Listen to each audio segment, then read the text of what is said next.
Hello, lovely people. I think everything's cooking. Everything's hooked up properly. I don't have my extra little light on. I'm not even sure if that's set up right anymore. I have missed us. As you may have noticed, I've not been streaming that much in the last month and a half. I've been using that time well, I think. I think I've been using it well. I recently wrapped up, or am in the process of wrapping up the Kickstarter for the Prayer's Handbook. But today at 3 o'clock Eastern Time, I promised everyone we're going to go live today with Nibblemancy, which is my next Kickstarter. So that's it right there. That's the coming soon page. We have 167 glorious people who are queued up. Let's see how many more we get. Any more others? Humans? 168. 268, I'll take that. Cave! It's been... it's been about that long. I apologize for that. I know Twitch isn't the same without my raspy voice. But we're launching another Kickstarter campaign. The books, the Prayer's Handbook, the hardcovers arrived last week, and I'm super happy with how they turned out. The zines are great.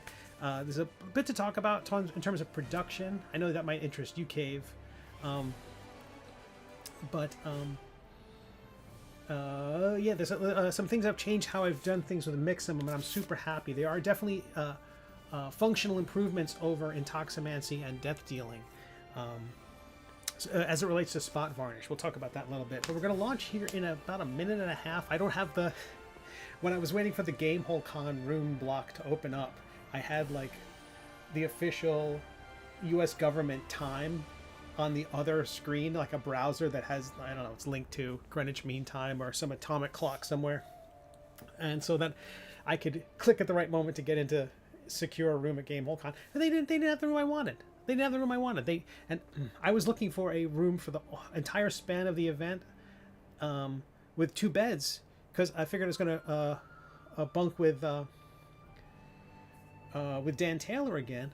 But it didn't work out, so I only had like 1 king bed. So I was able to get the 2 at another place. He ended up just getting 1 for himself at the local hotel, at the one across the street. So I don't know what to do yet. We'll figure it out. But anyway, we're going to launch this in a little bit. So Nibblemancy is a crafty baking wizard subclass. Originally it was going to be cooking of all kinds, but I really wanted to bring it back a little bit. But I didn't realize if I got a king bed, this could have been I'm too old for like a pull-out cot or a day bed or something like that. I'm a crotchety old man. I don't have the limber spine of you young people. But we're gonna launch when my little clock here says 3 o'clock. I'm gonna go over here to I have the Kickstarter open in another window with I'm hovering over the I'm ready to launch button. It's going to be a short campaign. It will only run 3 weeks. 3 o'clock. Let's do it. Ready to launch. I've read the details, and I should be a button there that says, "You screwed something up, Steve." Yeah, I know I have. This is more complicated, this campaign.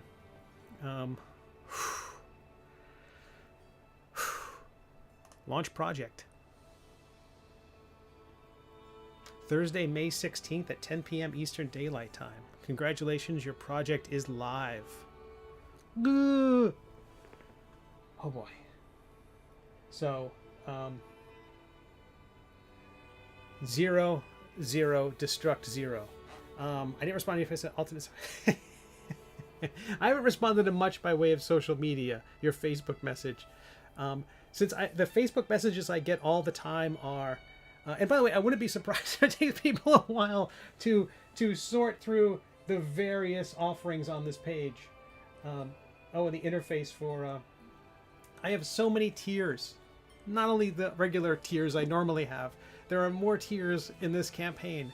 Because I've just combined... I've got so many things. Hey, a new backer! I forgot my phone will be lighting up. Thank you, new backer. I forgot all about that. But in the previous campaign, previously on Steve Sweating Bullets, I had just a short number of campaign tiers. So there's the PDF, there's the zine, there's the hardcover and T-shirt. Like really, it was like 6 maybe at most. Now I have a ton. I have the zine and the PDF. I've got the hardcover and the PDF. I've got the chef's apron, which is my favorite thing. Why aren't I wearing it? I'll be right back.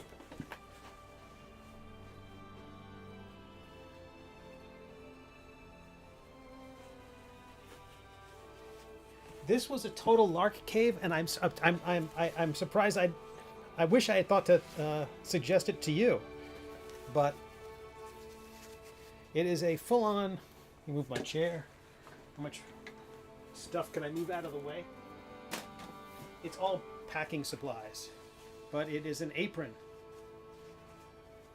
So take that, Hayao Miyazaki. Look how fancy that is. Look how festooned I am with drapery.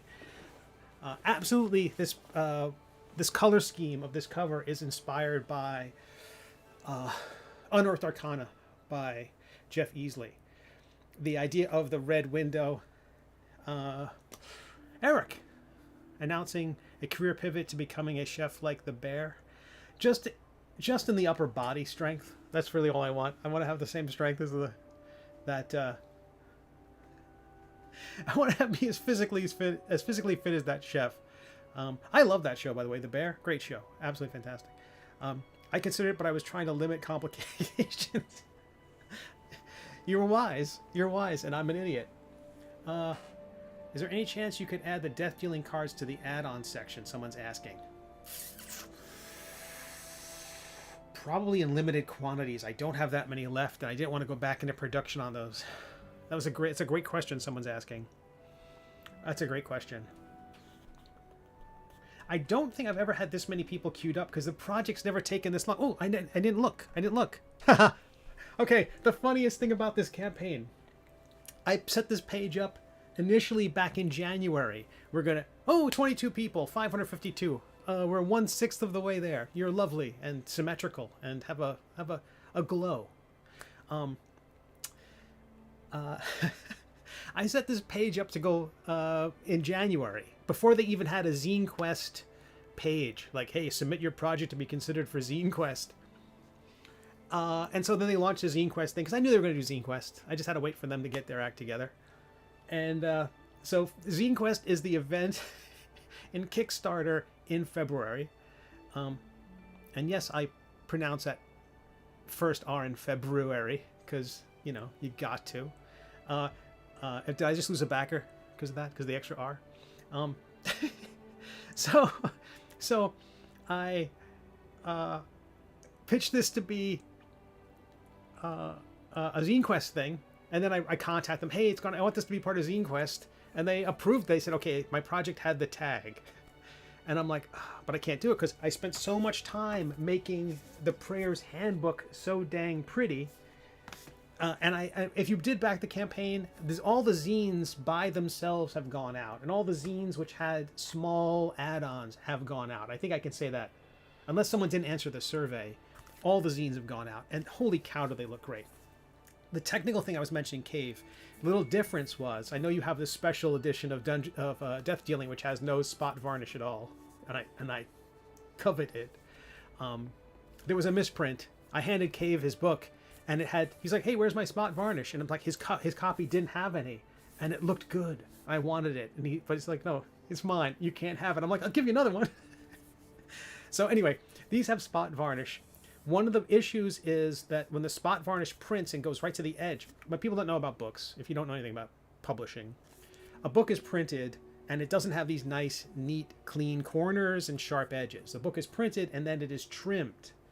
Once it's stapled and folded and trimmed, that's when it gets these nice clean edges. It's not like you're stacking them up at Kinko's and trying to fold them yourself like a standard zine. Nothing wrong with those, but when it's professionally printed, that's what they do. The trouble is the spot varnish, which appears on the cleric there and on like the logo and on a few of these icosahedrons, these 20-sided shapes, those if they're near the edge of the book and they get trimmed, that can affect the adhesion of it. And also, all these things have a slight elevation to them, like they're embossed. Actually, debossed, right? They protrude. So you can feel them, and that additional level that you can feel where it's cut, it can peel. So, like the copy I have that's gone in and out of my book bag, if that little bit of varnish goes to the edge, that's where it can peel a little bit. So what we've done here is we've brought the varnish in a 1/16 of an inch, maybe as much an 1/8 of an inch at most. And so it's not visible as a issue. The only place it's quite clear is on the pencil, because the pencil is such a rectangular, it's such a clear geometric shape that having that little bit of extra there, a little bit unusual. So I do notice it there, but in terms of the organic shapes, it's completely natural. You think you notice it back here on the back cover, but it just doesn't go to the edge. And so what it does is it creates a more bulletproof printing. So if you're going to use any spot varnish, I recommend it not go to the edge. Bring the margins in a little bit, and it's so much better. Death Dealing in particular has a large figure, much like this figure would have been on the back of the Prayers Handbook, that abuts the spine. And so that's where the page is, whereas this side runs flat, the spine tends to have a bowing. And that bowing can extend. I don't have to use this fancy language, but I'm wearing an apron, so I want to. It has a bowing, and so that flexing, I think, might antagonize the varnish a little bit. But anyway, these turned out great. I was so happy when I opened them up. Every time you get a package from the printer or a manufacturer of some kind, you open it up with some trepidation. Like, I joke that the box is full of bees, but you worry that the colors are off, that there's a shifting. I've had that happen. I did a comic book with Image Comics, my comic series Astounding Space Thrills. I provided the files. The artist who did the cover was Dave Dorman, fantastic painter. He did a beautiful painted cover for my comic, and colors shifted. The reds were cyan. Something happened, whether it turned into CMYK and then back to RGB. Something happened in the covers, and I'm like, it's an Image comic, and it's a Dave Dorman cover, but the colors are wrong. And the thing was, the painting shifted, but the logo didn't. So my logo was still RGB, had bright reds in it, and compared to the cyan, the two colors fought each other. Ugh. Anyway, so getting a package in the mail, it's always like, you hope it looks anything like the proofs you've seen, and these books did. Yeah, super happy with it. But that brings me to Nibblemancy, which is the next project. I mentioned before that the cover, you can see that window behind the Nibblemancer is an absolute nod to Jeff Easley and his cover for Unearthed Arcana. Maybe my favorite D&D painting ever. There's so many great D&D paintings. How do you pick one? I don't say it's the best one. I'm not into that. Mine's the best. Everyone else's sucks. That sort of thing. No. My favorite one is that cover. It's just it glows. I have it here. I brought it with me in all this paper and all this bubble wrap to Gamehole Con because Jeff Easley, the painter of that cover, was supposed to be there, and he had to cancel at the last minute. This is my copy from when I was but a wee lad. I bought it at a used bookstore because I had no money as a wee lad. Another reason why I try to make my stuff as inexpensive as possible. It still has the used bookstore price of $3.98 on the cover. But that was his cover. And you can see that window back there. His is better. Everything about his painting is better.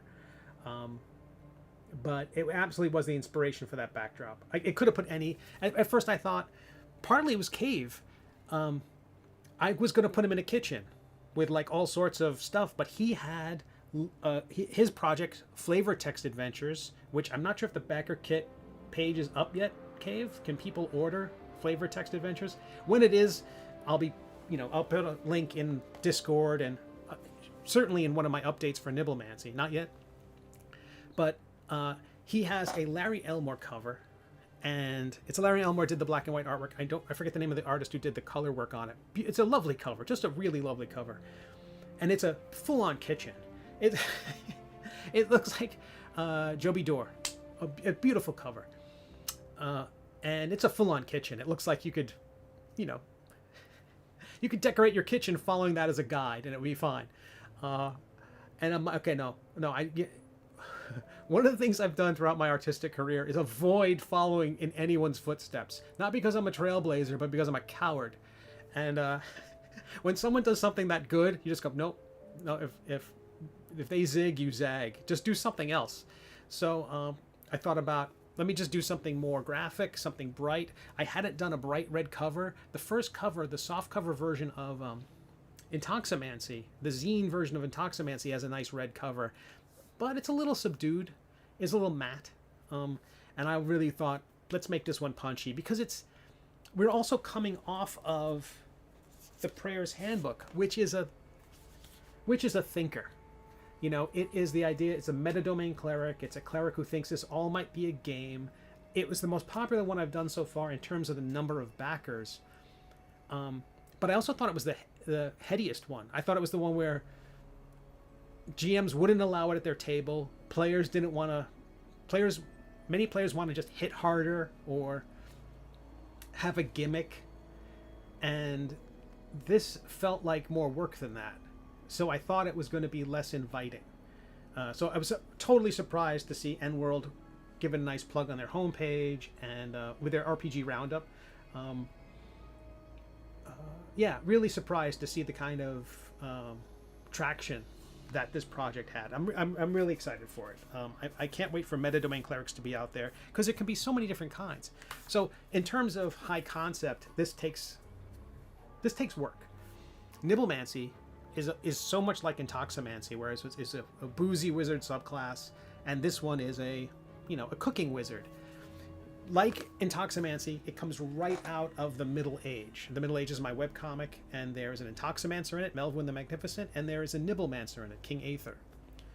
And so I really like the idea of returning to the roots of these books I do. All of them have the Middle Age in the corner. That's sort of the brand. Telemont, of course, I got pulled into the call. Good to see you. And so I like the idea of returning to form in a way. You see this with sequels a lot. Like, I don't know, Raiders 1 and 3, Lethal Weapon 1 and 3. There's kind of, the second one is often like, okay, you've got license to do something. The first one was a success. You've got license to do something weird with the second one. And everyone is generally watching it going, nah, but do something more like the one we liked. And I thought that this is doing something more like the one everybody liked. The reaction to Death Dealing has been great. Like you saw, someone was asking about the card deck, and Metadomain, again, more backers than any other project I've had. Including comics, like 477 backers, just huge. Anywho, let's get into some of these things. Again, the reward tiers are a lot more complex, and the third one goes to well, the third one went weird with this one. It went meta, so we're reeling it back in. So let's view this. This is the Kickstarter page again. So it has the Zine Quest tag, even though it's not February. So this might be the last Zine Quest project of 2024, kind of accidentally. I thought about doing a movie trailer for this thing. I still might. The gist of it, the gist of the Nibblemancer, I don't know how much I've talked about this. It's a constitution-based wizard. One of the things about wizards in D&D is it's all intelligence-based. Are there other intelligence-based classes? Or is it just maybe artificers, but they're not in the SRD, so we can't really talk about them. They're apocryphal when it comes to us SRD folk. But they're intelligence-based, which means every wizard you've ever met has got to be this sort of Reed Richards-esque genius. Because not only do they want to have an 18 intelligence as soon as they possibly can in the game, they really want to have a 20 intelligence to get that +5 to their stats. So all of them are super geniuses, and I thought, let's do something different. Let's have a wizard who could be a competent wizard, not a liability at the table, but not necessarily a know-it-all, not a smarty pants. So that's where this came in, Nibblemancy. And also the character, the Nibblemancer in the story of the Middle Age, isn't really a super genius. He's mostly driven by fear and things like that. So I thought the counter to this is wizards in D&D. Wizards use their brains, Nibblemances use their gut. And they know all the spells. So how do you do that? How do you have a low intelligence? How can you have a modest intelligence score? Not low, but modest intelligence score, but still be a capable wizard? As you had to change it from being a intelligence-based class to something else. So I went Constitution, like I think almost like the opposite. And also Constitution tends to be not a dump stat, but in terms of skills, it's useless for skills. It's good for protecting yourself against thunder damage. It's useful for concentration checks as a wizard, as a spellcaster, having a high constitution and proficiency in constitution. That's something this gets. So some of the things I had to do, there's a lot of jury rigging here to make this work. The Nibblemancer can choose their constitution or intelligence. Basically, it says you're a wizard, so you use intelligence. Nibblemances have the option to use constitution if they choose. The caster is now the tank. I wouldn't say so, because they still have the smaller the hit dice are smaller. They're still rolling a d6 for health instead of a d10 or a d12 or d8 for everybody else. So they still have the smallest health pool, probably. Though if they take the standard die, I think they get a 4+2. They get 6 per level. It's not terrible. It's not terrible. It's not bad to have a hearty. So let's say if they had +4 to their con, they get 8 points per level. They might actually be a sturdy wizard, but they're still going to be wearing mage armor at best. You know, who knows what their AC. They shouldn't be a tank, but they might survive their concentration checks. And then there were other things. This is going to be they're going to have recipes, but there are things already in the game. They're not in the SRD, so I can't reference them directly, but I should account for their existence. Things like the chef feat. So building around those things, knowing that there's going to be a character who might already have the chef feat, he might be a fighter. Also, if you multiclassing in D&D is if you're playing sorry if this is remedial or 101 for some folks. If you're playing a fighter or a wizard, you can, and you say 3 levels or however many levels you have, you can choose your next level to be in a completely different class, and then you're so basically you're a 3rd level fighter and a 1st level rogue. So you get the benefits of being a 3rd level fighter and whatever the benefits of being a 1st level rogue are. So it's a fun thing to do, but a lot of multi-classing has requirements. You can't be a wizard unless you have at least a 13 intelligence. If you're a Nibblemancer, that requirement's gone. To be a Nibblemancer, you have to have a 13 intelligence or a 13 constitution. So suddenly, fighters can multi-class into this wizard. And they might not be terrible, because if constitution is their spellcasting ability, they might be an okay caster. And that made me think about really embracing multi-classing. So most of the classes I've made, we're thinking about you're going to be an Intoximancer or a death-dealing rogue or a metadomain cleric, and that'll be your primary class, and you want to move up in that and get all the little perks and unlock all the features of your magic item, things like that. I want this class to have this subclass of Nibblemancy to be inviting to martial classes to take a 1-level dip. Really kind of make it so that there's a thing that's the reason to do it. And part of that is most arcane traditions, which is the subclass of mages, of wizards, you select that arcane tradition at level 2. Nibblemancy can't wait. And who knows what it'll change in the 2024 revision of D&D. You pick the Nibblemancy subclass at level 1. These are weird things I'm asking of people, but I think it's important. Because I think if you're going to multi-class, waiting for someone to go to their level 2 dip, removing the requirement for multi-classing of a 13 intelligence, having that you have to have that at level 1, or you can't be level 1 wizard. So a level 1 Nibblemancer wizard. You'd have to select that when you choose the class. Constitution or intelligence, your choice. But I really love the idea of a excellent spellcaster who has really low arcana scores. Or all the things that are based on intelligence. I think religion, basically anything that requires book learning is affected. I personally think the whole starting subclass at level 3 is stupid personally. Yeah, it's weird. And it's different for every subclass. Wizards pick theirs at level 2.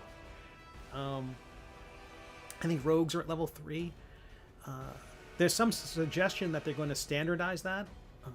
And certainly for people who play Tales of the Valiant, they might choose a different inflection point for people choosing their arcane tradition or their... What does Pathfinder call theirs? It's essentially their subclass. Also, I've noticed a lot of entry-level adventures start at level 3, and I have a feeling that's why. Yeah, you get it. It's when you start to get some of these abilities. So anyway, at level 1, so you pick your Nibblemancy wizard at level 1. Your Constitution is your spellcasting ability. You get your magic spell book. You're a wizard, so you have a spell book. In this case, it's a spell book and a cookbook. I know. I just did a magic book with Metadomain with the Prayer's Handbook. But it felt right that this should be a cookbook. Because wizards have a spell book. Cookbook should be a spell book / cookbook. I could have made it a rolling pin or a chef's hat or something like that. But really, it felt like the spell book was the right thing to do. So the magical cookbook. So that will level up just like all the other books I've done so far. There'll be a magic item that levels up with you. There will be magic items and creatures and spells. I have an outline here in the thing on the page. This campaign page, by the way, is a frustration for me. This page has less artwork. It's got so much stuff on it, but I didn't have a lot of the other spot illustrations ready. I really worked on that flying cupcake. But that's the thing where every one of these books I have, there's a kind of icon for it, a symbol. So the Prayer's Handbook is a symbol. It's not necessarily the magic item of the person. It's more like to me, it's just like a visual representation of what the book's about. So a flying cupcake to me felt like the right thing. So you get rules for the... Let me bring back the main page so we can see the total, and I'll read this off the other screen. Rules for the Nibblemancy Arcane Tradition for Wizards. A fun, powerful, and playable subclass. That's my usual language. I expected a ladle. The fun, powerful, and playable. If my products have anything in common, it's that concept. Fun, first and foremost. Powerful, because that's the thing that makes people want to play them. I know that when I'm picking a subclass for my characters, I look at the different abilities, and if it's something where I think I'm never gonna get to use that, or I can't imagine an application for that. So it has to be powerful. And playable is the double-edged sword, because playable is the part that reins that back in. It has to be considerate of other players. It has to be something which doesn't create this kind of force multiplier that ruins the dungeon master's life. Or something that ruins the action economy, that lets you take extra turns or waste more time. That's one of the reasons with the death dealing deck of cards, I would love that every round the death dealer got to play with their cards. But that would slow the game down. So I had to make it only when they roll a 20. Not even when they crit.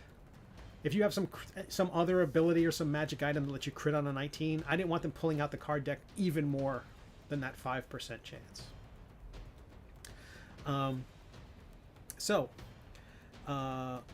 Nibblemancy recipes.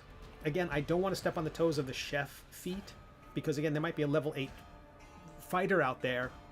Their player sees this Nibblemancy and wants to pick it up. I don't want this to get in the way or conflict, or be a force multiplier that ruins a campaign. Suddenly everyone's got extra 80 hit points. The unlockable bonus recipes we talked about just for multi-classing. The recipes that the Nibblemancer makes is stuff that they can use and also share with their allies. I wanted this to be something where I want to invite players to be collaborative. I know there's some tables where everyone's adversarial or everyone's playing Batman. I'm sure we've all been at tables like that where someone's like one-word answers. I want to be by myself. I don't know my backstory. I've lost my mind. I've lost my memory. I'm just a curmudgeon in a corner, grumbling the whole time. But I want a character class that is collaborative and supportive of other players and other characters. New spells and cantrips. I always promote a couple of them: Chef's Kiss and Savory Barbs. Maybe my favorite name of any spell ever. New magic items like the Bubbling Cauldron and the Apron of Protection. New creatures like the Gelatinous Dessert and the Critical Roll. Makes me laugh every time. And then Intoximancy spells. Mostly because Intoximancy was such a hit. And continues to sell. It's just, the Any nomination, all that stuff. My very first RPG project, and it gets all that, attention and just kindness, just an overwhelming kindness.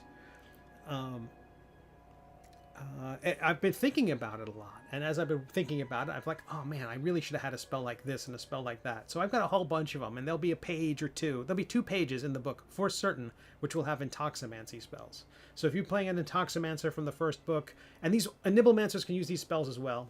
All the spells that were in Intoximancy were specifically allocated or assigned to mages, to wizards and bards. So Nibblemancies being wizards, they automatically get access to those too. But these are specifically themed to Intoximancers, and that's include Hair of the Dog and Thirst Trap. And then the backer levels. There are so many in this campaign. So many. For the first time, I have the 4 PDFs by themselves. In the past, I had you get the PDF, and then in the add-on section, you could add the other PDFs.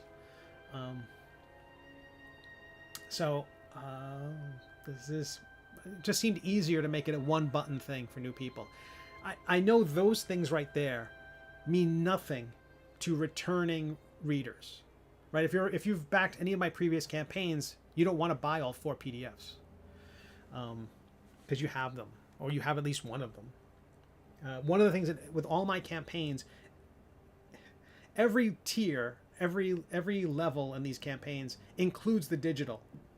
So everyone who backed Metadomain gets the Metadomain PDF. Everyone who backed Intoximancy gets the Intoximancy PDF. That is partly a value, a bonus. Like, hey, you're going to buy the PDF. You're going to buy the zine. You automatically get the PDF. It's also less bookkeeping for me. I just ship the PDF to everybody. If your credit card goes through, you get the PDF, and I don't have to think about the organization of it all. These things will make my life a little more challenging, and that's always been I knew that was going into all of these things. When I have 5 books, when I have 6 books, 10 books, there's going to be behind the camera here is my fulfillment area, and it's just shelves with stuff, and then behind those boxes and other boxes full of minis, like bankers boxes. Just minis don't weigh a lot, and so the banker boxes are perfect to store the minis, which come in boxes. Anywho, so we've got the zine, the mini.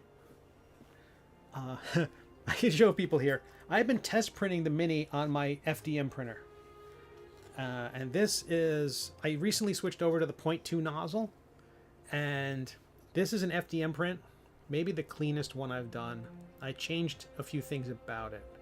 I'm going to see if I can get my camera settings and adjust the view so you can see this mini. This is just an FDM print off of an STL file. The one we get from the manufacturer is going to be stunning. They do such high quality work. Okay, advanced. Autofocus off.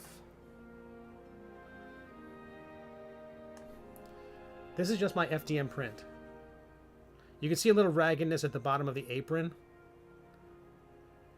but the level of detail in the spoon a little bit wonky. But I had done so many test prints. Hopefully put up my blurriness for a moment.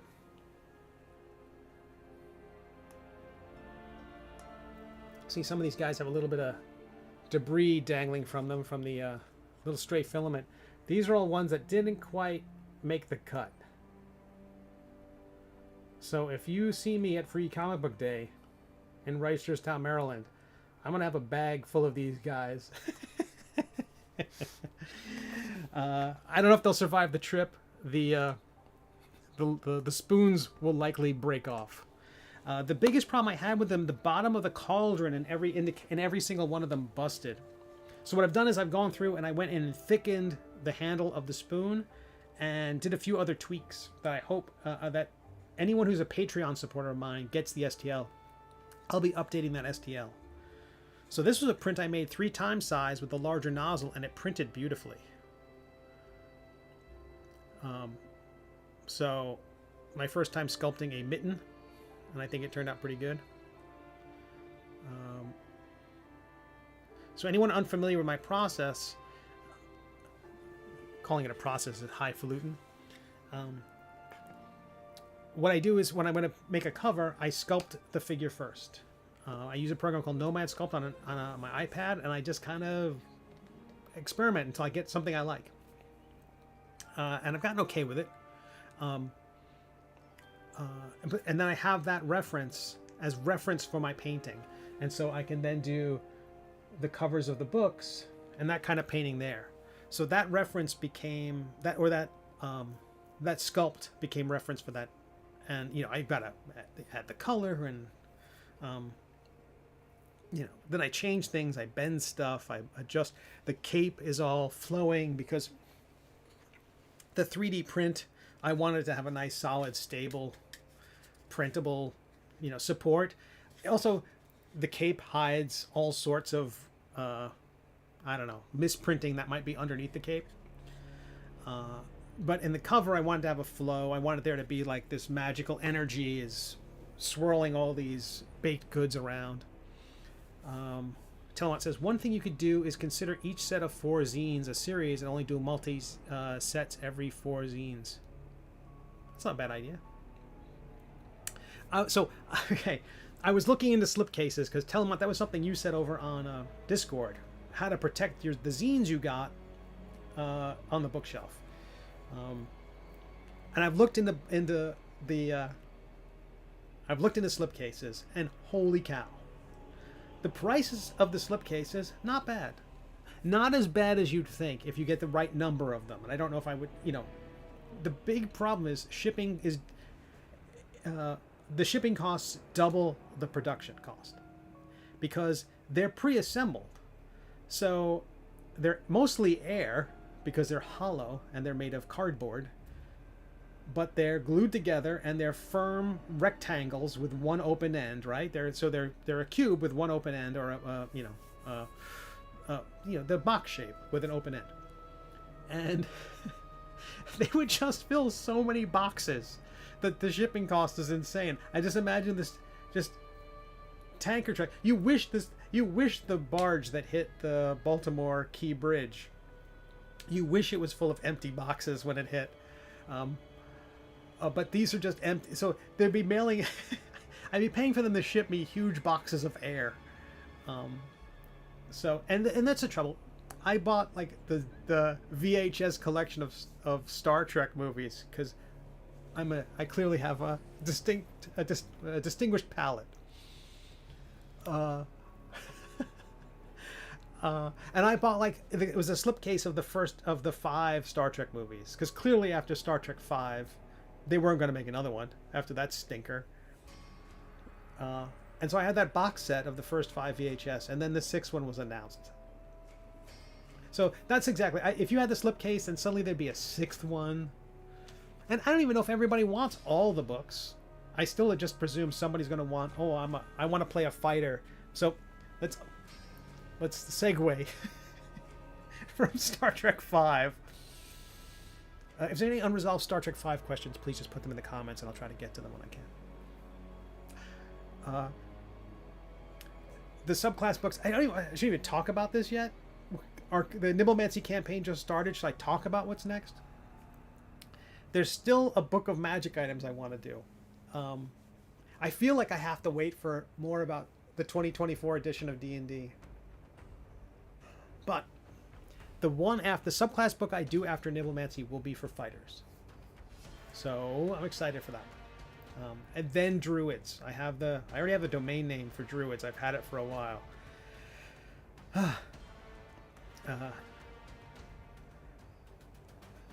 cave. Noise. I think that's why you only ever see those with book sets and not standalones. Yeah, right. I can see that. Somebody's going to play that. Almost nobody played. Nobody's going to play that like almost nobody. You think the 24 revision Telemont no one's going to play? That's curious. My GM, my Dungeon Master, wants to play Tales of the Valiant more than they want to play 5e. I still think that the 2024 revision is a half measure at best. It's going to clean up a lot of problems, and it's going to fold in, they already said this, fold in some of the stuff from Tasha's.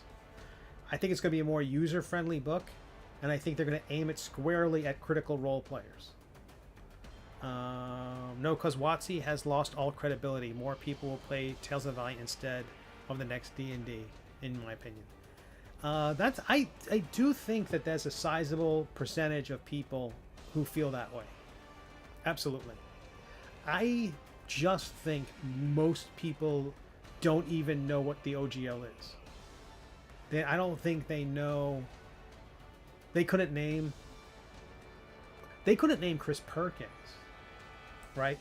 Let's not even trying to get into the corporate tier people or the C-suite folks. Let's not even try to get into the WotC Hasbro echelon. We're just talking about they don't know who the dungeon dudes are. They don't know. I'm trying to think who is. They don't know who Critical. They know who Critical Role is, and that's it. People are saying, "Oh, Critical Role Season 3 has got less viewers or whatever." I'm like, the video I saw from. I've been slowly catching up. I think I just watched or halfway through episode 73 of Season 3. It's got 1 million views. I feel like that's who they're going to aim their stuff at. They want that crowd to be happy. But the good news is, if Tales of the Valiant is truly transparent, truly, you can sit down. Hopefully, you'll be able to sit down at a table, and if all you've ever watched is Critical Role, you can play Tales of the Valiant, or Dungeons and Dragons. So in the end, if 2024 is this weak half step, not a true new edition, everything is backwards compatible, then it really seems like this whole last year and a half was just a total train wreck for them. They did everything wrong. They ended up giving away into the Creative Commons an essentially identical version of their big new shiny thing that they want everyone to buy. So, blah. Yeah, but the craze is kind of over now. It seems so the majority of people that will continue to buy TTRPG stuff will be more the invested people who actually pay attention. That may be true. Absolutely. Absolutely. I don't know about the evidence that the craze is over. A lot of people say if they look at WotC's sales for the last year, I haven't seen anyone compare that to what happens when any system announces a new operating system is on the way, right? So last year they say we're going to do a new version of Dungeons and Dragons. That immediately hurts the sales of anything for the old system. Now they can say it's backwards compatible. They can say it's not a big deal, but that immediately stops purchasing. So I feel like we don't have enough information to say that people. I don't think fewer people playing, or fewer people buying. I'd be really curious if there's any polling about local game stores, and are people still playing the game? I don't think the number's gone down. The audience might be split now that more people are not using D&D Beyond. Presumably more people are not using D&D Beyond. The exodus there held, I think, or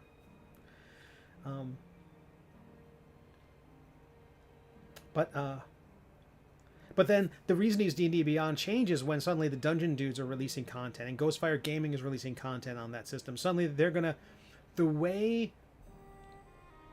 the community was creating content and bringing people to Dungeons and Dragons, now that community is creating content and bringing people to D&D Beyond, and that's a stickier.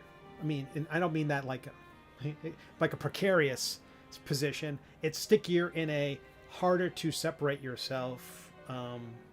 Cory Doctorow looking at, you know, the kind of inability to extricate yourself from a social media system or an online platform. Putting in the Creative Commons was the only way they knew it would survive. Yeah, I still think they could have just reverted to the OGL. The Creative Commons was just such a bold, weird, thoughtless system because of things like because of Strahd and the little things that let slip through. Those kind of clumsy bits made me think it was done in panic. I would say fewer in both, but I'm just speculating based on what I've seen and heard. Yeah, I think you could be right. I think you absolutely could be right. Sticking with the OGL, they could have tried to do the same thing again once the heat died down and done it in a sneakier manner. Yeah, for sure. Yeah, you're right. You're absolutely right. I think if they said we're going to go back to the OGL, people wouldn't have trusted them. Because anything they would have done to modify the OGL to suggest that the previous version wasn't already airtight, people would have rejected because we said it was airtight.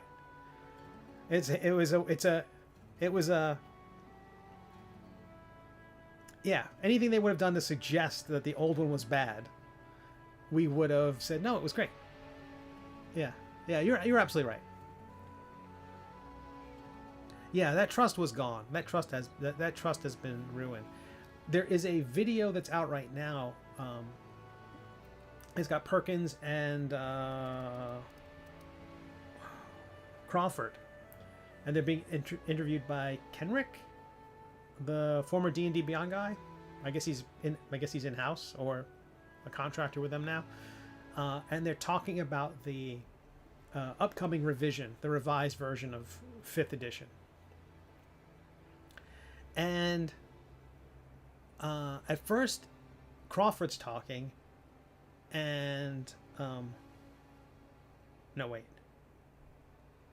Who was talking first? I think it was Crawford who was a bit more a bit more quiet and reserved and kind of like, I don't know, for all I know, exhausted. And I don't know where in the process they are with all the stuff they're doing. But there was times during the discussion where they seemed really excited. So I do think the guys who are in the trenches working on these projects, they might create a great game.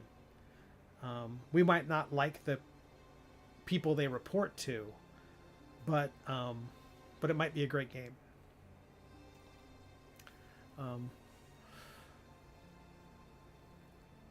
It also looks like they fired most of their creative teams, so the quality of the project is going to be... Oh, that's interesting. Cave on a work call. Still nice to see. Looks like they fired most of the creative teams. The quality of the project is going to be... I worry about that, too. So, one of the things that delayed me launching Nibblemancy is a standard dumb Steve thing. Because there's a question in when you're putting together your page, does this project involve AI? And I have a little no AI logo that I put inside Prayer's Handbook. And I had it on the campaign title page for Nibblemancy. It's a tiny little thing. And I ended up writing an essay. So reviews, I included this bit. I basically just want to get the Ennies logo in there, in case people don't know since most people, the vast majority of the gamers, have no idea who I am, nor should they. I want to include some things which would provide a bit of, I don't know, a little bit of corroboration that I'm not just a hack. I'm a hack, but I'm a hack with an any nomination. So we have our stretch goals, the standard stretch goals, the deluxe paper for both the hardcover book and the zine. I include that because I just think we're going to hit that $4,000 goal. And I'm just like, let's make that a thing. Also, it's a thing where if the campaign collapses for whatever reason, let's say Kickstarter's site goes down for a month, or who knows what, we inch over the goal and that's it, then I can cut corners by not making it this fancy paper. That's basically what it comes down to. I think if the campaign flounders for whatever reason, and I was running a Kickstarter campaign a while back, and Kickstarter had all sorts of union problems, and I was getting emails from people and people I talked to at comic conventions, and they were saying I can't back it because I got to stand with the union. Until Kickstarter conceded, I think they gave up. But that you can't control those things. There's so many things outside of your control, including what a campaign does. So the deluxe paper is a thing where I want to do it. I think we'll hit that goal, but all these first few steps, the fancy zine varnish or adding pages for magic items, all those things are cost savings if we don't unlock them. But I trust we will. A look at the mini. Again, I wrote, illustrated, and sculpted everything in this campaign. Lots of links to the other projects. The apron, which I'm currently wearing. I'm currently sporting this delightful apron. It really is silly. I was looking at all these different vendors. I really like this one because it's got an adjustable collar piece, so you can raise the height or lower the height depending on how tall or and the length is fine. Although I'm 5'8", so you can see in that photograph as whatever if that length is appropriate. Looking at their chef. Can I have isn't Scene Quest in February section? Can I get a cheeseburger fries? 86 the cheeseburgers. We're only serving kale. Bags of kale. Bags of cold, frozen kale. Really sweaty. Is that what prompted the anti-AI manifesto on your Facebook today? It was actually just copied out of there. The anti-AI manifesto was more like, I'm filling out this page and I wrote, it's here. The whole thing. Why AI is bad.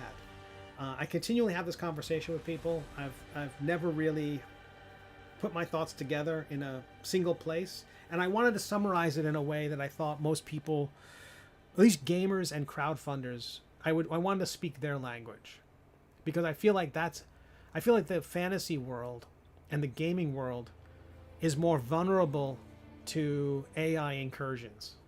I think the idea that what we do is we've attracted fledgling and young artists, so the quality of fantasy artwork and RPGs and the rates have been terrible, as you've heard about writing rates and things like that. Only MCDM pays anyone a reasonable freelance rate. But the illustration rates, by and large, from many of the bigger publishers, has always been terrible.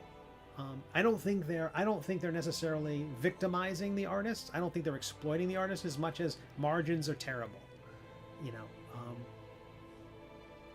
I don't think anybody's getting rich at this. You look at the team that Matt Colville's put together, and the full-time employees, and a fulfillment center, and paying the best rates in the business, and I still don't think I think he's happy, but I don't think he's rich. But the AI thing was not going to affect Colville because he's in a position where he doesn't have to use it. But I think it's so tempting to younger creators, especially people who aren't artists or don't have a network of artists they can work with, or don't have the interpersonal skills to work with an artist. A big thing that publishers need and writers need is charm. They have to at least be, they might not have a high charisma score, but they have to be, proficient in persuasion. And that seems to be every comic book writer I've ever met. They are persistent. If they don't have a high charisma, they take many at bats. You don't want them at your D&D table because they'll be like, I want to pick the lock, you fail. I want to pick the lock again, you fail. I want to pick the lock again. Those are some of the writers in comics. They are just like hustlers, always working on the next thing, and I don't know if they sleep. But the world of art in fantasy role playing has paid terribly, and so that's not always attracted people who have the 10,000 hours yet. So the artwork tends to be I don't know, hit or miss, or a combination of both. Like you can see that it's got growing pains. And so when you introduce free artwork through an AI generator that automatically has a level of veneer, a polish on top of the whole thing, which can, which from across the room, that looks like it could be a nice piece of artwork. Or as a thumbnail on Amazon. Amazon currently does not allow that stuff. It doesn't allow AI text. I'm pretty sure they allow AI pictures and covers on books. That can put a lot of artists... I can see why publishers would gravitate to it immediately. So instead of only having 2 pieces of artwork, there's only 2 they can afford, and the 2 pieces might be wonky because they have no budget. Suddenly, they have 100 pieces of artwork, and they're all wonky, but they're wonky with a veneer. It's all Uncanny Valley stuff, but suddenly people are back in their campaigns because it has a nice piece of artwork. Because the piece of artwork used to tell you that it was a professional piece, that the whole endeavor was a professional thing. You look at Cave's flavor text adventures, it's got a Larry Elmore cover. That's a guy who is investing in his project. He is taking it seriously, and he has skin in the game. He's seriously, he's invested. If someone's got an AI piece of artwork, they're not. They're just someone who wants to put something out and make some money. And, we can get the Les Miserables and the idea of just stealing for food, stealing bread to survive. But they're going to crowd out these systems. There's going to be 200 AI projects for every one non-AI project, because the one AI project, the one human-made AI non-AI project is going to take it longer to produce than the 200 fake ones. But we talked about this on the channel before.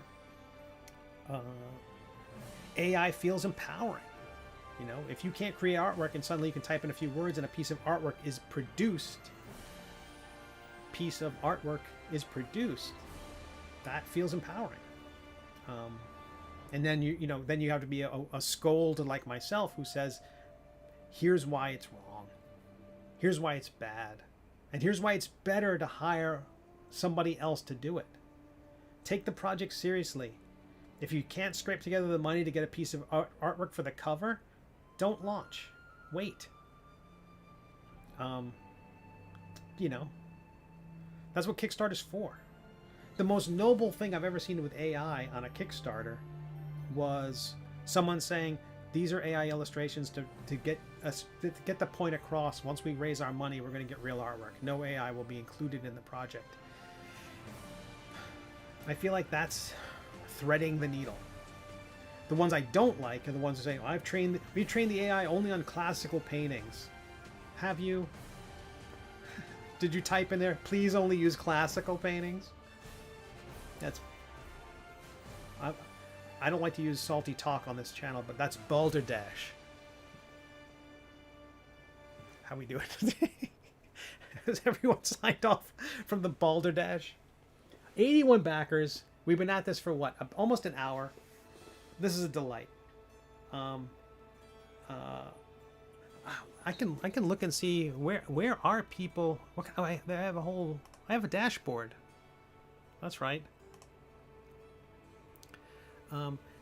Telmont says, AI should never be used for creative things. That's what people are for. The whole point of AI was supposed to be to get rid of the boring crap for the rest of to work on the creative stuff more. Yeah, I think that's right. I think we talked about this too. AI's big problem is it only exists. Its main flaw is that it exists in a capitalist system. If we're all fighting for dollars, because capitalism wants us to be a dog-eat-dog world. Let me just say for the record, it is not a dog-eat-dog world, and we outlaw that sort of thing. But capitalism says again and again and again, it's a dog-eat-dog world. It's survival of the fittest. They want to use these terms of of desperation.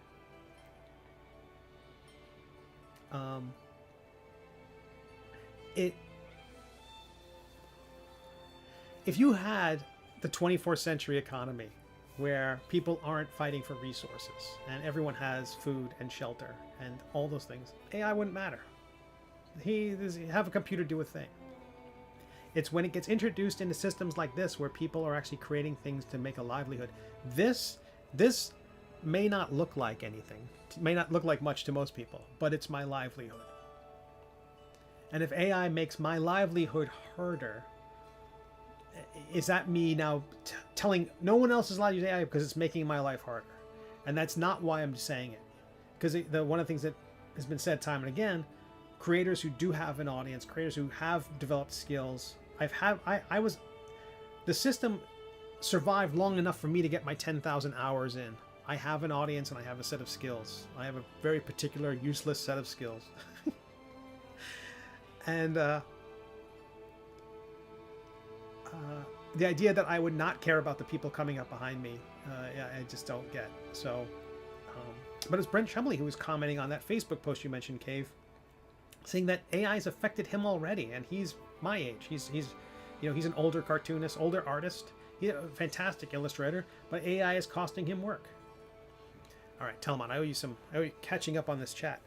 And with the AI models, you can give them smaller subsets to train off of, so there's a possibility that what they used is only trained off of classical stuff, but still it shouldn't be for art. I agree. That was one of the things that that's why my little diatribe, and the one I have over on the Kickstarter page, doesn't really take aim at the stolen art element. I mention it briefly. I say mostly stolen. Because if you trained it off of all Creative Commons Zero material, everything that's in the public domain, if you trained it off of just classical, things that are truly in the public domain, it doesn't change the sins of it. It doesn't change how it's taking money and food out of the mouths of artists. And it's aggressively anti-art and anti-artist. And if you want more art in the world, you don't want AI in the world. In a nutshell. To assist in creating art, I am fine with it if used as a tool, but the majority of the actual work needs to be a person. That's an interesting thing. That was a conversation we had in Pencil to Pencil last night. We had as a guest Stephen Gordon, who did he's character animator, legendary animator and director. He worked on the Lord of the Rings animated movie with Ralph Bakshi and a lot of Ralph Bakshi's stuff. He worked on The Black Cauldron. He worked on a ton of stuff. And the question was, AI came up briefly. He's like, "Nah, I don't like it. It's basically it's garbage." He didn't. That was very dismissive. Over. I like that it was that. I'm glad it didn't derail the conversation. But Mike was asking a question like, and he said, Stephen Gordon was saying that, what's really good is that you can't copyright that stuff yet. You can't copyright that stuff, so that's kind of keeping it away from. They can't be exploited entirely. Had they been allowed to copyright it, because the notion of copyright and all that means that it must be made by a person. I think that was ultimately the reason why the photograph taken by an animal, an ape, took a photograph. It was a darling photograph, but it said ultimately you couldn't copyright it because it wasn't created by a person. I think the owner of the phone wanted to copyright it. and I think maybe the zoo wanted to copyright it. Maybe there was some argument there. I'm sorry, I don't have more details on that. But it was interesting because the case was about, no, that's not a human. So, sorry.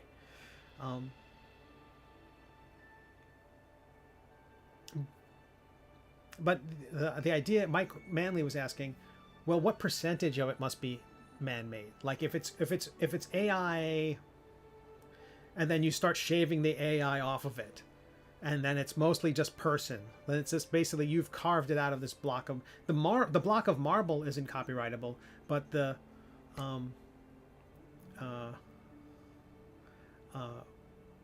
what you carved out of it is.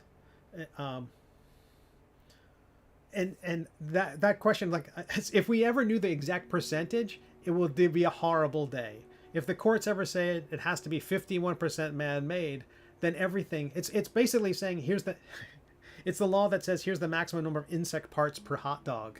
The minute they had that law, suddenly every really clean factory could kind of loosen up a little bit, and every particularly filthy factory had to tighten things up. But every really clean factory prior to that was like, well, we don't have to have the exterminators in quite so often. That'll save our bottom line because we're allowed X number of wings in our hot dogs. All right, funding progress. Is it up? Okay, this dashboard is not live updating behind the scenes.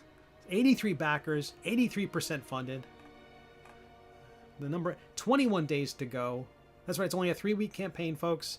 I didn't want all that part in the middle where I'm just kind of like, rocking back and forth and wondering, but maybe I should annoy everyone with more email blasts.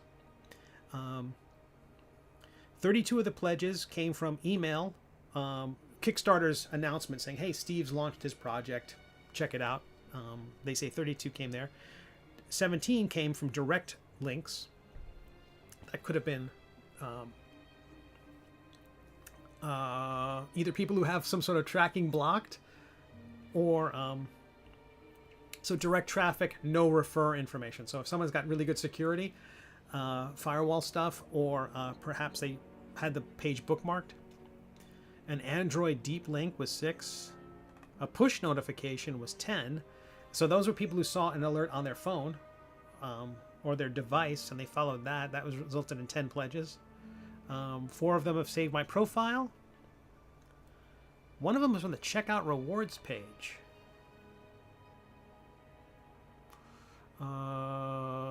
Profile saved projects.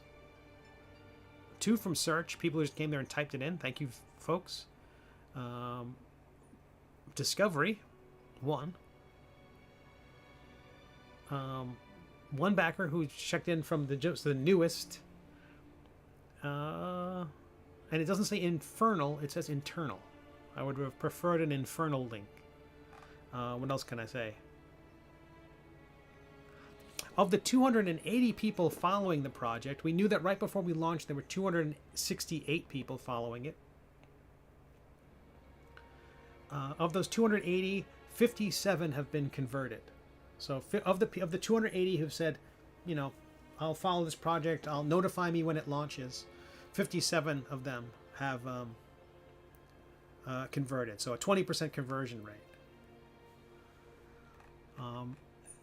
Reward popularity. One backer has chosen no reward. That's probably backer kit. They usually do that. 25 people went for the PDF so far. 29 went for the zine, a fine choice. 30 went for the deluxe hardcover. 1 wanted the mini. 2 wanted the mini and hardcover. I'm going to keep making minis, even if they don't sell a ton of them. I love the minis so much. 3 people wanted the apron. 3 people wanted the glorious apron.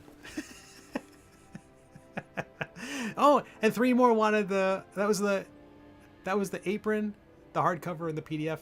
The apron, the hardcover, and the mini. 1 person wanted the 4 deluxe hardcovers. That's awesome. And so far, no one's wanted the all-in. The all-in tier is off the charts. It is like it is everything so far. It's not doesn't include the Grognard T-shirt because those were just made for that campaign. If I ever make more of them, you know, that's something. But that's the only one that currently includes the card deck.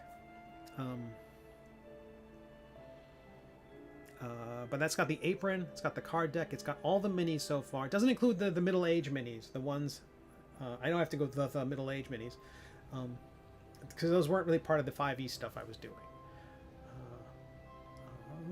And it doesn't include all the stickers. I've added the stickers as add-ons as available in the store. But I didn't include all those. Oh, that's awesome. Patrick, holy cow. Let me see if I can get this thing to make big print so I can read it. If I was still into TTRPG gaming, you know I'd be all in. Alas, no time to game these days. Far enough behind on deadlines as it is. I'm still debating the apron. Yeah, that's not a... I would debate the apron. I debated making them. So this is the apron. This is going to hurt my sales. Once you see it on me, it looks much better on someone who's not pasty and made of a weak doughy material. But it turned out great. It turned out great. Yeah, really happy with it. The this is not the finished cover. You can see the version that's on the screen to right over there. This is the first dwarven character I have on the cover of any of the books so far, and I made him a little bit shorter in the window. I brought his size down in the frame so that I don't know. It was less jarring. The whole design was less jarring, and I think it just the whole thing felt better to see a little bit more of the window and maybe call a little more attention. What I did was I went to 2 or 3 local bakeries, and I bought baked goods as reference for these.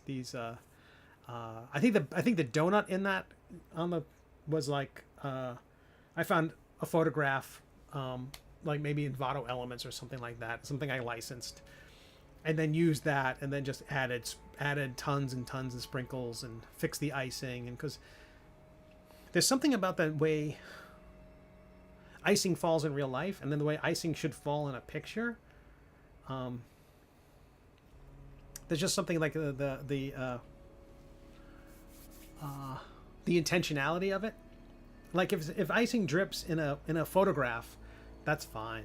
It was like that's just life. But if icing is all drippy and weird in a picture, what's the artist trying to say, right? So that it's just different ways of thinking about it. So anyway, you got to clean up all that stuff. But it was fun to have. So I'm like, I'm going to save this receipt from my accountant. This my business purchases of this box of cookies.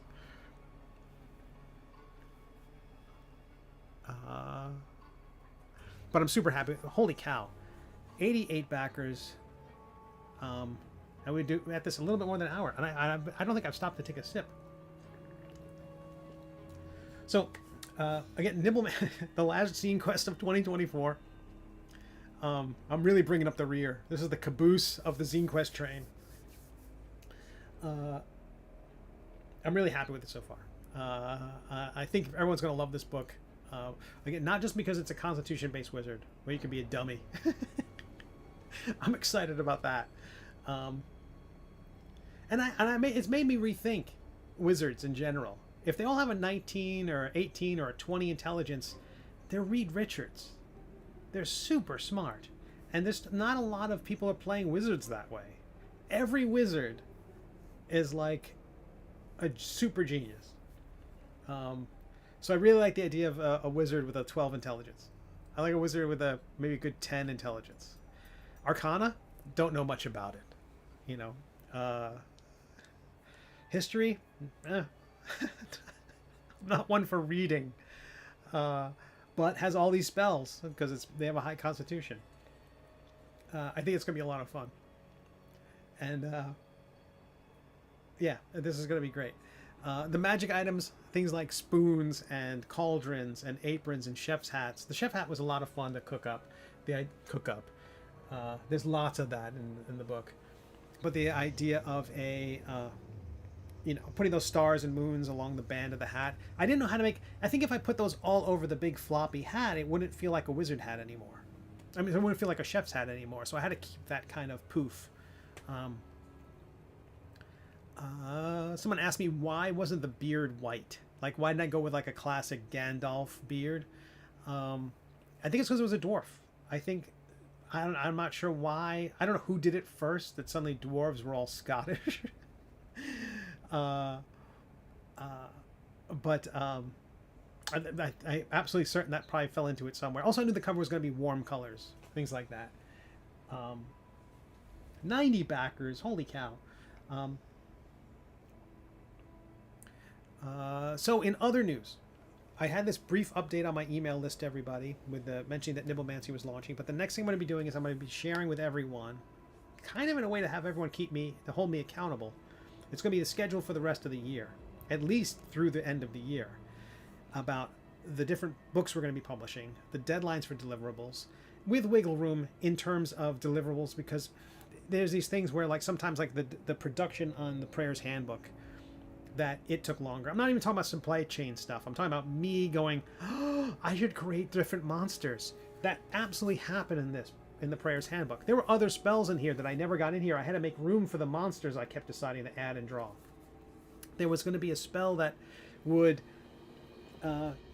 create a 5-foot wide platform at the person's feet and fly around, basically figuring out a in-game reason why these platforms are there, why these bases exist in our minis. Suddenly the base would become... Anyway, because that was so meta and so dumb, that stuff fell by the wayside. But the addition of the monsters inside the Prayer's Handbook, of the manual monster, the Codex creature, and the Folio Fiend, all of those things were just me thinking about Intoximancy and how it had the Flagonborn, the different drinking vessels that were sentient and evil. I'm like, I should do books because of the Prayer's Handbook. Let's do stuff like that. Plus, it was meta because it's a nod to the Monster Manual and the Fiend Folio and the Creature Codex. So, and then just weird stuff like the Helm of the Warduke, because it's clearly Warduke's helm from D&D, but I made feathers instead of those bat-winged dragon ears. So the Helm of the Warduke. It's stuff like that. I ended up spending 2 or 3 days painting evil monster books, and that slows me down. So the schedule bakes in those sorts of things, and I'm not getting any younger, so health problems too. I want to build in a week of, let's assume power goes out, let's assume there's a water main break, let's assume there's a hurricane. If I can build in 3 weeks of chaos into the system, it won't immediately explode at the first derailment.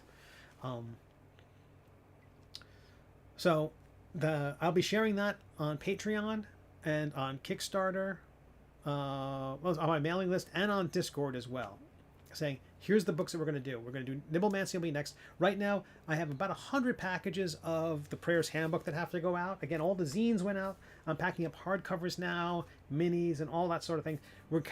There are some, the next big wave that goes out will be the folks who just got the hardcovers, because the hardcovers just came in last week. And the hardcovers will be, anyone who ordered just the hardcover, like they get a hardcover and a sticker. I put a personalized note in each package. So that's what slows it down. But if I can get 20 of them done a day, everything can be done in 6 days. I mentioned, if you follow me on social media, I started recently, again, I'm a horribly old man, but I started learning karate. Pat, if you're still here, you can chuckle. But I started learning karate. I'm learning Kempo. Kempo, it's from the Valaris. I think people derogatory. I think there's a derogatory term for a McDojo, which is basically just a chain of dojos. But I really like this one, and there's a tournament this weekend. So I just got my yellow belt. I've only been doing this for about 8 weeks, and there's a tournament. I am not competing, and I'm not sparring. I'm not going to be throwing a punch at anybody else, but there's a forms component where you've learned basically these series of moves. It's kind of like high impact Tai Chi. And so I feel better. The very first class I took almost killed me. I was like, I excused myself, sat in the lobby, and just sweat. Apparently my lips, it might have been slightly McDojo or Bullshido. That's fantastic. That's hilarious. But like apparently I was getting a little hypoxic. So I hung out in the lobby for a while and cooled off. But recently I did my belt test, and they were brutal. I was a yellow belt. A, I'm an old man. B, it was a yellow belt. What were they expecting? And they, for an hour, they were pushing me like no nonstop. Okay, let's do that. They'll do that 100 more times. I'm like, water break. Can we have a no water break? Just go. So it felt good. That showed demonstrable gains. Showed demonstrable. That's repetitive. There were demonstrable gains in those 8 weeks, from me wheezing on day one to being able to be put through that.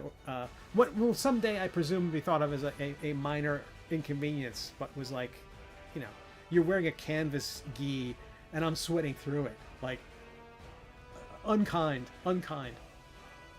So I have a tournament, and I'll do like my one, the pinyan I know, the one form combination I know. I'm sure form means something, combination means something, pinyan means something, kata means something. I'm using all the words incorrectly. But anyway, that's what I'm doing. That's personal life. That's the little fun bit, and I do feel a heck of a lot better. Kempo is hard work, high impact, bravo on the belt pass. That's why I stick with Tai Chi, no belts. And so, I really like Tai Chi. I was doing that during the pandemic, you know, just following YouTubers. Like just someone who has a YouTube, I would just follow along just to keep my flexibility, because I was terrified of being even more sedentary. You know, once you crest 50, you know, the fear is that you're just going to be you're going to freeze solid and stop moving altogether. So anything I can do to hold on to, anything to keep the machinery moving a few more years to get a few more books out.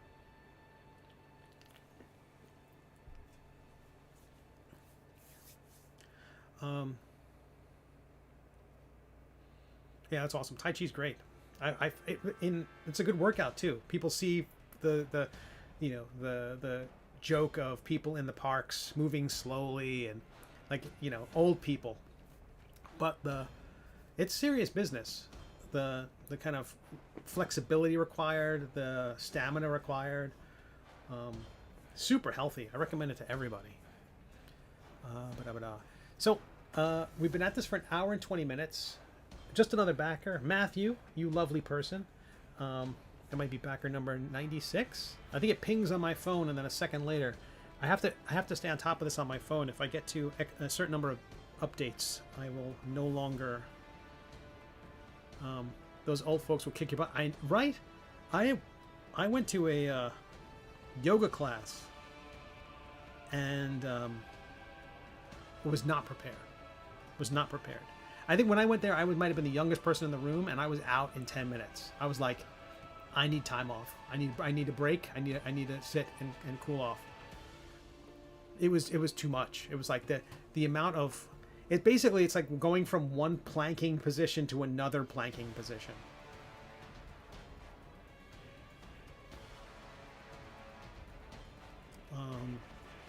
Okay, where's Kickstarter on here? There it is. I have too many apps. Those old folks will kick your butt. But Patrick is a cartoonist, makes children's books, and I met Patrick in college about a bazillion years ago. We played D&D. I think we played some sort of bastardized hybrid of original D&D and AD&D, because I think it was just a combination of whatever books we could find, and whatever book you had was the rules. We just I don't even know if in my head I thought that there was any inconsistency from book to book. I think I just presumed that one was a clarification or a was saying the same thing in a different way. I didn't know that one might be completely different. But I think it was Unearthed Arcana and things like that, which were influenced by the animated series, which introduced things like the Cavalier class. Or we were looking at the Monk class, which had, like, you had to be a few levels in Rogue, or a few levels in Thief, and then a few levels in Ranger, maybe, and then you could be a monk. It's all madness. 100% you were ahead of your time with custom game mod. I don't know about... Well, we created some great stuff. We created some great stuff back then. Yeah, when I was in high school, my neighbor James and we made a pro wrestling RPG. We didn't create like a published manual. We never took it to a printer. We didn't even bind it into a binder. We might have, maybe we did. Might have been a 3-ring binder. We had all these notes, and it was basically just charts and charts and charts with 2 hit rolls and maneuvers, like everything. Like if you wanted to do the figure 4 leg lock, or the Boston Crab, or a suplex, or whatever the move was, we had them in there. And I think it was all a D10 system, because all I could do was wrap my head around was the percentiles. Was like, I think you just used a D10, and it wasn't even percentiles. It was just decimal. That, you roll a D10 to see if you hit or not. There was no complexity to it at all. And so I think you needed to hit with a punch. You needed to roll a 5 or better. And I don't know if there's anything even like an armor class in it, like anything that would reduce your chances to hit. Like you would throw a punch and you would either hit or didn't. Super simple. But we made rules for every roll. We had like leaderboards and who was the tag team. We had tag team rules. We had cage match rules. We had all sorts of stuff like that. I don't know what we had. James was the guy. James Perazzo, wherever you are in the world. You're awesome. I've never found him on social media. He had all the books. He was the one who had all the copies of White Wolf magazine and Dragon magazine, and he had Traveler and Star Frontiers and the Indiana Jones game and the Marvel game and the DC game. He had all that stuff. Was a magazine called Polyhedron? Yeah, all that stuff. We never played with miniatures. It was all maps. And I think it was more like we just indicated where we were on graph paper. I don't think we ever scaled anything up. I think we might have with Marvel, when we played Marvel, because Marvel came with tiles, if I remember correctly. And so there was already a pre-gridded surface for us to move figures around.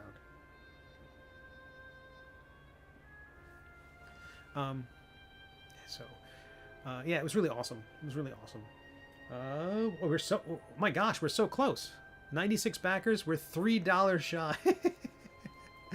When we hit this, I'm going to go get some coffee. And I'm going to check in again later, I think. But I've got some errands to run. And I also have to let people know, anyone who backed Intoximancy probably got an automatic note from Kickstarter system. I could talk about that too. Why do I stick with Kickstarter? When there are so many more platforms now. But anyone who backed Intoximancy, and this is part of the special sauce of Kickstarter, anyone who backed Intoximancy probably said, hey, there's another project by Steve. Now, super backers, and you're a blessed lot, you probably get your phone notifications all the time. Here's another thing backed by somebody, here's another thing backed by somebody, here's another thing backed by somebody. And we hit our goal. Kickstarter just sent me an email. You've reached your funding goal. It's time to celebrate.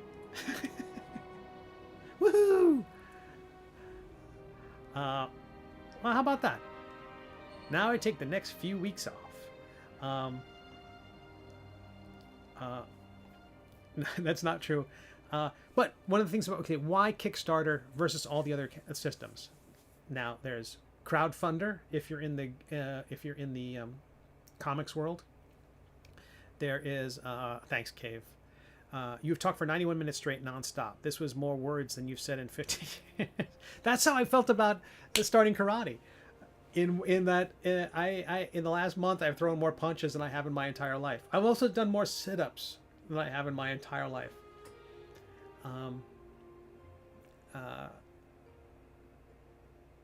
You've talked for 91 minutes straight, nonstop. Kickstarter. They're great. They have excellent. The special sauce of what they have is their sort of social media virality, so that if you back someone's campaign, when they do another campaign, you're notified. When someone gets an update, if someone else in the TTRPG space sends out an update today and it says, "Hey, here's an update on my project," at the bottom of it will be a few promos that says, "Here are some other projects you might want to check out." And my project, Nibblemancy, might be included in that if there's enough, if the web of their algorithm or whatever they do behind the scenes is at work here. Other things like, thanks, Patrick. I really appreciate it. There's also the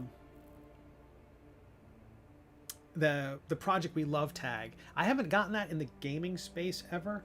I have gotten into the comic space. I think the person or the people who are responsible for the editorial positions or opinions in Kickstarter in the comic space are much more, I don't know, generous with that tag. And I know the thought being that if everything gets the Project We Love tag, then maybe it has no value. But I do think there seems to be a qualitative bar, and if you surpass that, you get that tag. And I don't know if that's the same in the gaming space, because oddly, gaming in Kickstarter's world does not distinguish at a top level TTRPGs and video games.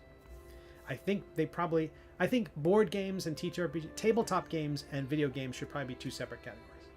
But I'm not sure if there's a shorter way of saying tabletop games that is elegant. And that might be as much as anything to keep things that says games. Whereas comics is its own category.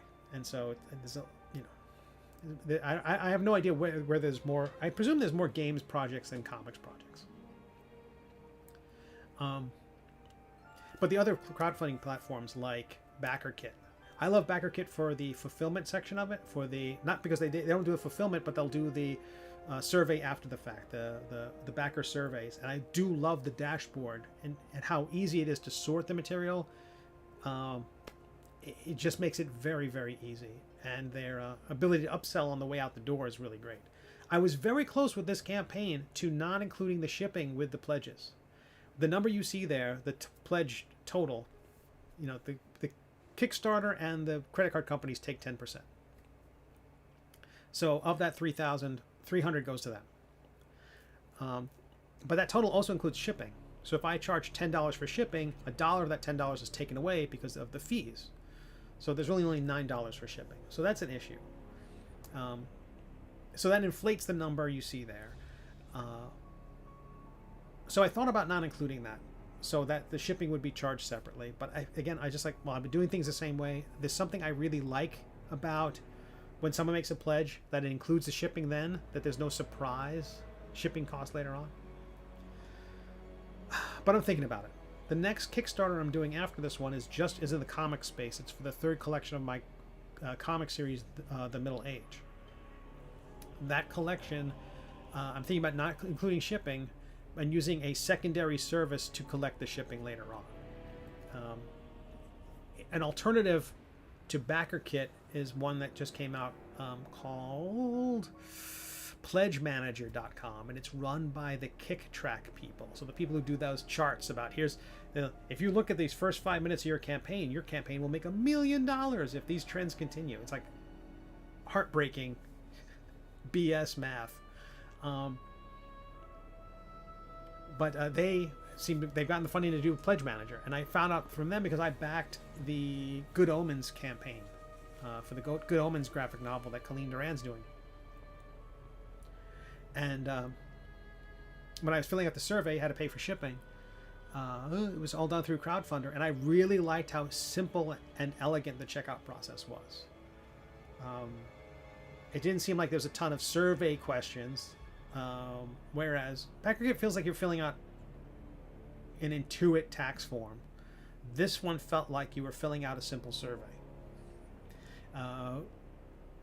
All of them are very standardized. Like the piece of artwork you get for each tier was like a fixed rectangle. So that's part and parcel with most of these systems. You're kind of stuck with the framework, and so you might want one to be vertical, one to be horizontal, but so be it. But what it did was, because I backed Good Omens and they didn't collect shipping, or they didn't include shipping with the pledge, you did it after the fact. My credit card was out. I saw some buttons, some pins. I thought, let me add those to my order. Because I was going to be paying money anyway. So that is really a good... It's good incentive for people who might otherwise be on the fence about picking something else up. So I don't know. It's something to think about. I did like the experience. It is a pain in the butt to reconcile the way Kickstarter handles shipping and Backer can handle shipping. So the idea of taking the shipping equation out, and the idea that the only information I'll be passing along to them has nothing to do with where the person exists in the world. It has only to do with the 10 or 20 products I have. Shipping gets you pull that element out, that wild card out, and suddenly having this system talk to another system is so much easier. So I think future projects might not have shipping included. So we might see a smaller dollar total because it won't include shipping, but who knows? Hopefully we're on our way to having campaigns where we have 500 backers or 1,000 backers. I just got to keep making good stuff, and I really appreciate you all. 90 minutes in, we had just under 100 backers, and we hit our goal. So I can't thank you enough. I felt really unprepared for this Kickstarter. Because I kept delaying it and delaying it and delaying it. And so a lot of the normal stuff I would do would be like 2 days before it goes out, 2 days before we launch, I would send an email out to everyone. Hey, let's all get together. Let's all be here. This felt impromptu compared to the ones I've done previously. So I'm excited to see that it's still working, and you're all lovely. I'm just going to look at the dashboard one more time before I sign off here. See if we get any information. Sometimes in the dashboard you also see the red tag, which means people have unpledged something, and that's always like, ugh.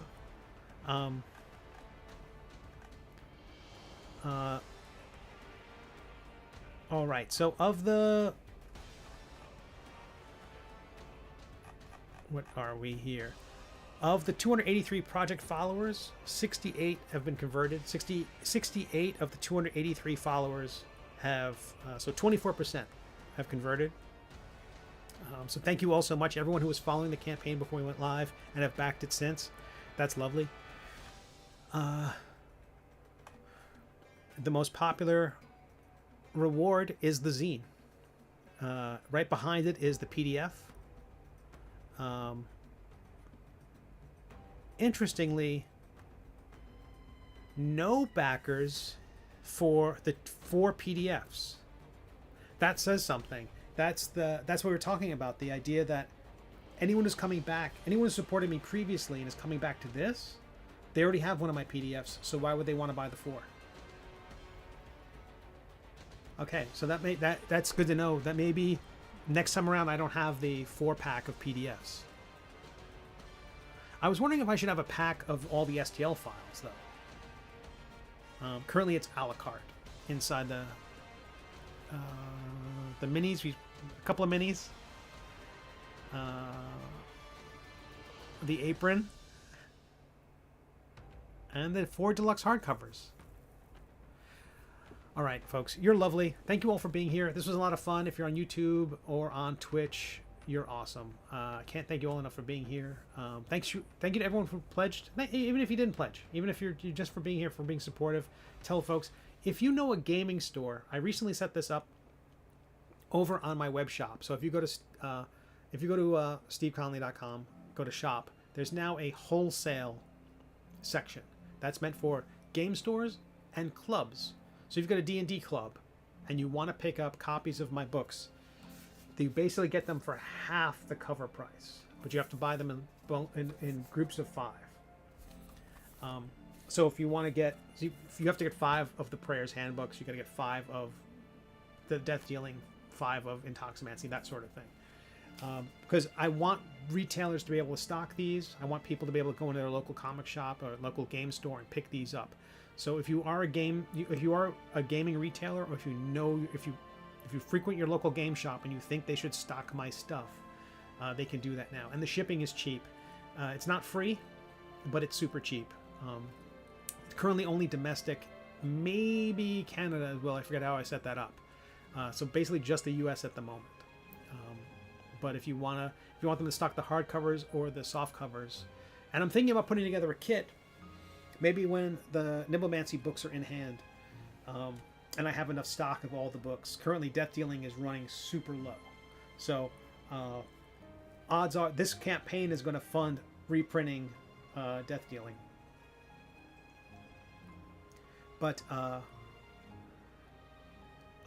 yeah, the idea that if retailers want to pick up copies of my books, they can, and stock them in their stores. That would be awesome.